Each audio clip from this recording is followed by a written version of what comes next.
Oblivious to the horror she was about to come upon, Margaret, a pretty young handmaiden, hummed to herself as she pushed open a large, loudly creaking wooden door.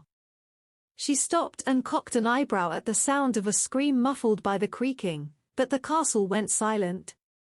She picked up her washcloth and wooden bucket off the tile of the royal war room, and she moved them into the hall.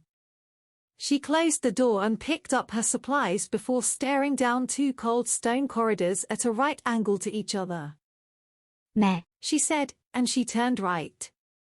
A bright light emitted from underneath a door just down the hall. She dropped to her knees and sang while she scrubbed the floor. oh, what do you do when the king asks for bread and you've only got stones and an empty bed? Why you paint the stones golden and give him a taste when the king breaks his teeth you're thrown out in haste. Margaret smiled to herself, lost in her memories of the feast, ignoring sounds of movement behind the closest door. As she continued scrubbing, she sang the second verse.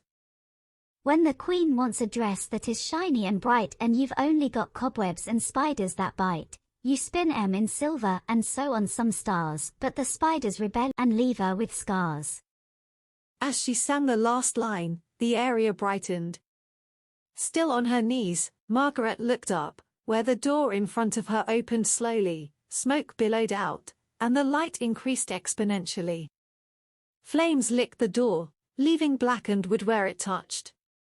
Someone stood in the doorway clothed only in flames so bright it hurt Margaret to look.